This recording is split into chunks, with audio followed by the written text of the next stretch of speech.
Hello, hello, and welcome back to the Cooter Villa channel. I'm Scott Cooper, and I'm here with Noah Fisher and Owen Thompson from Villa on Tour to discuss Manchester United versus Aston Villa from Tuesday night. What a capitulation. I mean, it was going so well. We were top of the league at halftime, absolutely cruising, but the old Villa came back and we did some Villa things from a few years ago. But we were getting into all that and much more after this.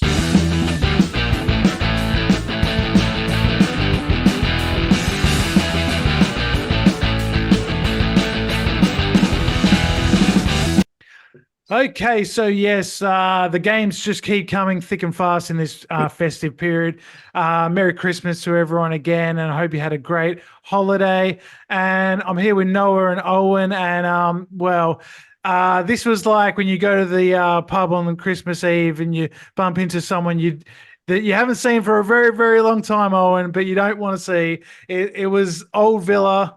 The capitulation happened in the second half, and it just felt like so many times in the last sort of 10, 15 years going to places like Old Trafford and, you know, showing ourselves well in the first half, and then that second half, well, that was just absolutely awful. Well, I was going to say before you mentioned it, if it was going to happen anywhere, it was going to be Old Trafford. Mm, Um, it always seems to happen against United. They hadn't scored in 4 games or something. I know. Um, but I thought first half, I thought we were okay. It was a very typical away performance. We weren't at our best, but we restricted them. I don't think they were brilliant at all. And then we've had 2 goals from set pieces that you take on a day like that, and you beat them 2-0, and everyone's happy. Second half, we just completely capitulated. I don't know what was said at half time, but it felt to me like the midfield kind of not gave up. I think that's a bit critical, but they were kind of content with the 2-0, Mm, whereas the back four were still trying to walk it out the back. yeah. However, missing certain individuals meant that we were not very good at that at all. So that resulted in Man United going into the game. They brought an extra midfielder on, which was the sensible thing to do because we were being completely overrun. And before Mm. you knew it, it was 3-2, and we did not look like scoring at all. No, no, I mean, like Owen said, we're missing two of our most important players, especially when we build up from the back in Pau Torres and Boubacar Kamara. That was really evident, especially in that second half, and we just couldn't keep the ball. We just kept giving it back to them. We dropped about 10, 15 yards deeper than in the midfield, and yeah, it just didn't look like anything was going to go away in that second half, unfortunately. Yeah, I mean, you touched on it. Kamara, Pau Torres, the biggest, I guess, outs we could probably have. I think some of the players could be replaced quite easily, but not those who they're very critical for us. Um, and it's one of those things when the second half started, I was so confident. I was actually driving the cricket at that stage, 2-0 up, listening to it as you do. I thought we just got to keep him out the game for 20 minutes, 25 minutes, just nullify Mm. it. The crowd were getting into it a little bit. They had a couple of chances.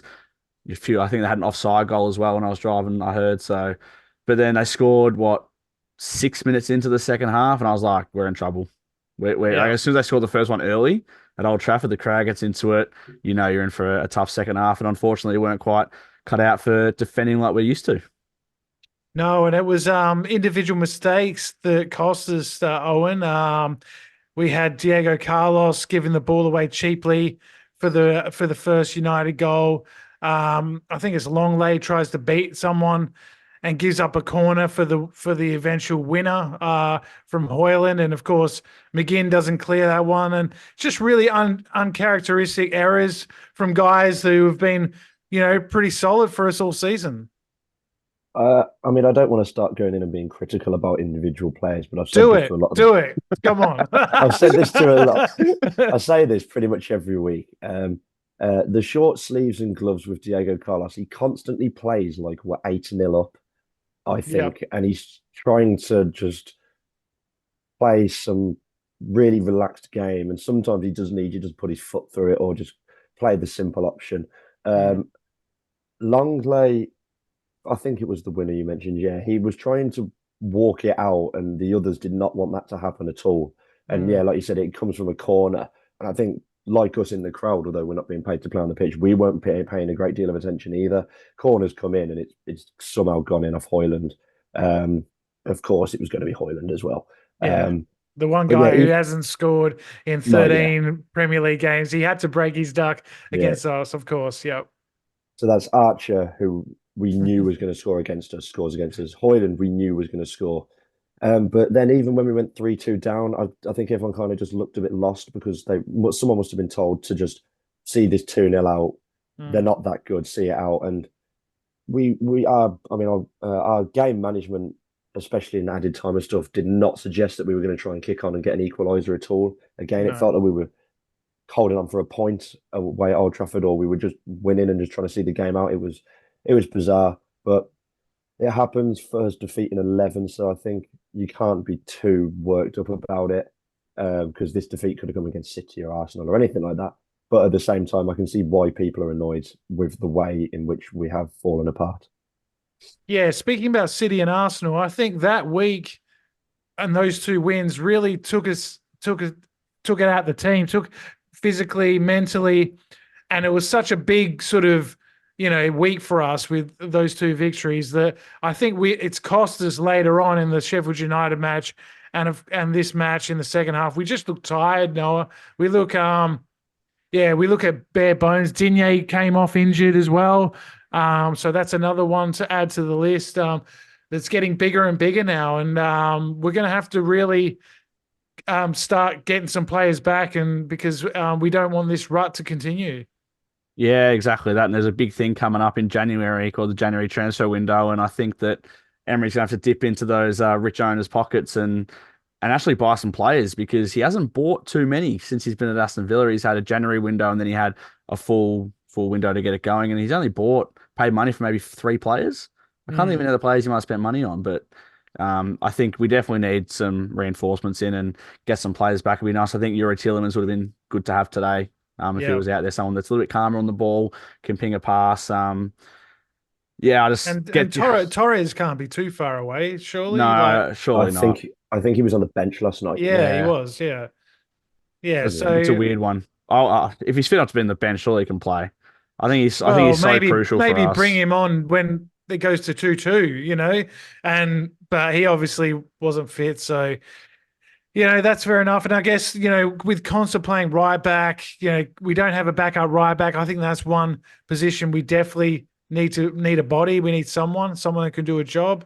But even with the second half being so poor, Owen, we still had a great chance to win it with John McGinn. When the ball was cut across, he just had to, put it on target. And he did put it on target, but unfortunately, Johnny Evans was there, cleared off the line. And it just sort of summed up our night, really. We huffed and puffed, but we just sort of ran out of gas and all kinds of confidence by the end of the match. Yeah, I think like you mentioned, the tiredness is catching up with the squad, and I think it shows now that the depth of our squad is probably not quite there to compete with the big boys above us and around us. The players that we brought on didn't make a great deal of impact. No. Digne is a horrid miss because I think he's a lot more composed compared to Moreno. I think Moreno going forward is brilliant. And then I think a couple of the goals came from his side. Whether they were his fault, I'm not too sure. I haven't watched them back, but they came from his side. And then, the two that came on were just running round and kind of just making up the numbers in the end. I don't whether that's their fault. I don't know. Again, I don't know what the game plan was. I'm not too sure, but Zaniolo has been a bit better in recent weeks, and he obviously got the equaliser against Sheffield United. But there was two particular players that you were going in hard before we got going on the recording, and that was Jacob Ramsey and John Duran. How do you feel they're going this season? They're certainly down on confidence. Ramsey is struggling to get back to what he used to be. I mean, again, I think it's difficult for him with no Kamara in the team because I don't think he quite knows what his role is in certain situations. I think he's been quite quiet. I think he touched the ball about 3 times in the second half before he came off. He was just kind of, he was just there again. And then John Duran, someone needs to sit down and have a word with him because he come on and you thought, right, All he's going to do is run around and eventually just clatter into someone because that's what he seems to do. I think I don't know if he got booked last night. I don't think he did, but he's one away from a suspension if that rule still goes on anyway. And Yeah, he's come on as a sub every time. So I think, how have you managed to get 4 bookings playing the last 5 minutes of every game? And inevitably, he just ran into someone, gave away a needless foul, and that just summed up our second half, really. absolutely. And look, Unai after the game. Oh, but before I get to that, I just want to say, Manchester United fans, if there's any watching, you guys, fantastic comeback, and you guys have obviously been struggling, and you were the better team, deserved to win the match. Like, even in the first half, I thought it was quite close, even though it was 2-0 to us. I think they had a few chances with the ball over the top. Garnacho is a dangerous player and played very well. And, I thought Bruno Fernandes as well was playing some lovely passes over the top to Rashford and to Hoyland at times. So, credit to you guys. You guys needed that win. You guys are struggling. But I was just going to talk about Unai Emery because his post-match press conference, he was kind of very cheerful for a devastating defeat. Noah, what did you make of that? I don't know. I think he's just trying to be positive in the situation. I mean, he was going on about the 39 points we've got so far this season, which is remarkable, by the way. Like, that is sensational. I think we had 17 or 18 this time last year, something like that. Like, it's ridiculous the transformation we've done under him, and he would have been fuming. He would have absolutely ripped a new one into those players after the game because you see him on the touchline, like he was yelling at Jacob Ramsey at times. He was yelling at Everett because they just weren't doing what was asked. I don't know what was going on. It was one of those weird sort of days, but he would have ripped into him after Sheffield United. He would have ripped into him after the United game, and then he'll rip into him all week until he played Burnley. And as weird as it sounds, I think Burnley it's a big game for some players. It's a Like, huge it's a game huge now. game now. Yeah, it's ridiculous. Absolutely. Got to get back on track. And this goes to maybe my bigger point that I want to make to you, Owen, is I don't think we've played well since the City game. I think this is an ongoing issue that, yes, we beat Arsenal. Yes, we beat Brentford, but I thought they were below par performances. I mean, we were very gritty against Arsenal to hold on, but I don't think we've really. I think we've taken a bit of a dip, and it's more than one or two games. Yeah, the Arsenal game, we were good for the up until we scored, I think. And then we Yeah. were Arsenal let us have the ball, which I know we like to do at home.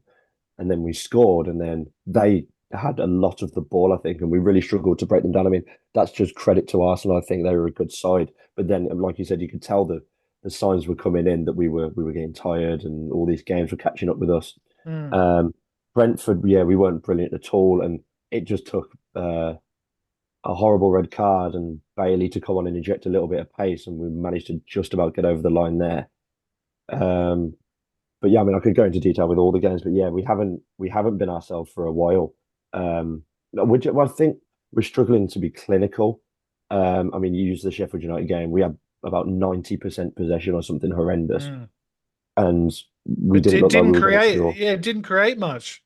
No, Yeah. again, I think that's down to the midfield, and a lot of it turns on McGinn. You think McGinn's having to sit a bit deeper without Kamara, but you look at McGinn as one of your players to give us something going forward. Mm. But it can't all rest on his shoulders. Yeah, it's a difficult one. We need some players in January, like you said, the Burnley game and probably the Middlesbrough game as well in the cup are both huge games for certain players that could end up out the door eventually. They're two big games. And against opposition that we should beat, but that doesn't mean we're going to beat them. No, the way we're going at the moment. So, is this a blip? Do you think, or do you think this is something bigger than maybe? I don't know. We're sort of going back to the mean. Maybe we were overperforming in the first half of the year. I mean, I definitely think we've been overperforming this season, but I'll take you back to a time last year where we lost 3 games on the spin. We lost against City, Leicester, and Arsenal. Yeah. And then we went on a massive run and we made European football for the first time in 13 years. So, I mean, I think he'll get it right. If he got it right, then everyone was asking questions after those games. And Questions are rightfully being asked again by some fans who had ridiculous expectations when we were close to being top of the league and all this kind of stuff. And I think we'll get back on track. I think players are tired. We need some reinforcements, and players might be lacking confidence again. I don't know. Like when you should beat bottom of the league at home, a typical Villa thing. You don't beat bottom of the league, and then you 2-0 up against Manchester United away, and I've only seen us win there twice in my life. Looking good, cruising, and then you lose that game. Yeah, and I It's a mean, big one. like, the Old Trafford fans were booing them at halftime. You just thought it's going to be another week of hell for Eric Ten Hag, and we might get him the sack. And I really didn't think there was any way back for United. Just not because we were playing brilliantly, but because they hadn't scored in so long, and everything that was going on there. But somehow we managed to give them a sniff. And I think it goes back to Owen, to what you talked about, how the midfield decided just to keep the ball and they weren't really doing anything with it. They weren't progressing it up the field or giving United anything to think about. And I think we sort of slipped into that against Sheffield United in maybe the first 20 minutes. Instead of, when you're playing a team in the relegation zone at home, you should really go at them, with everything you've got in that first 20 minutes. And then, if that's not working, go back to the slow possession style. But it wasn't until we went behind against Sheffield United that we looked like we could score. And, we sort of went into this, like, save what we've got mode against United that eventually it didn't work. Yeah, I think his plan may have been to try and kill Sheffield United off early because uh we played Bailey and Diaby.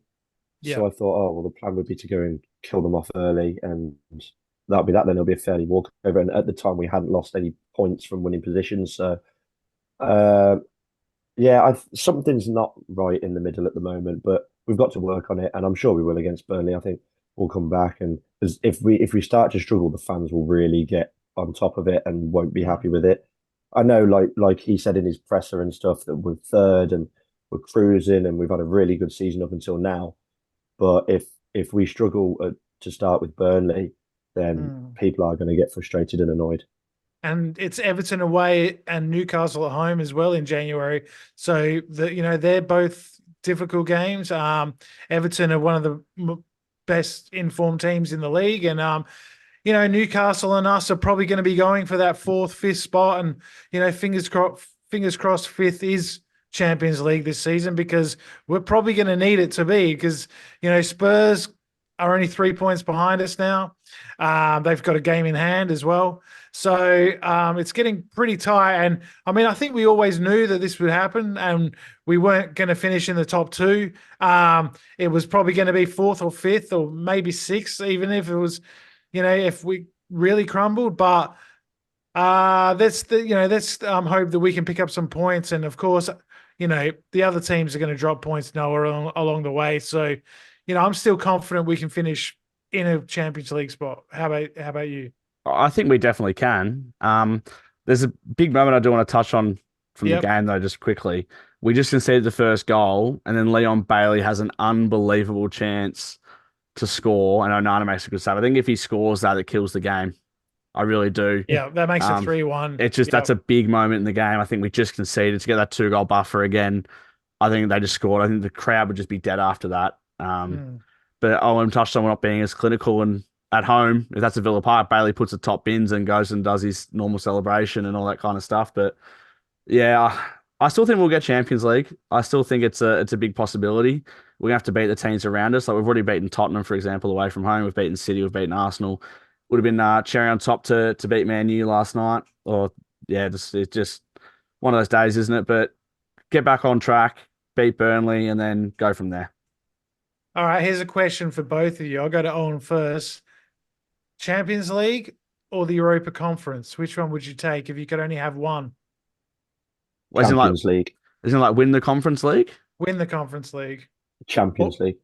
Yeah, I'd take Champions League. I'll tell you why as well. I think use West Ham as your obvious example. West Ham are flying, to be fair to them, but I think if you get top four, the pulling power that you can then have to bring players in because obviously everyone's dream is to want to play in Europe.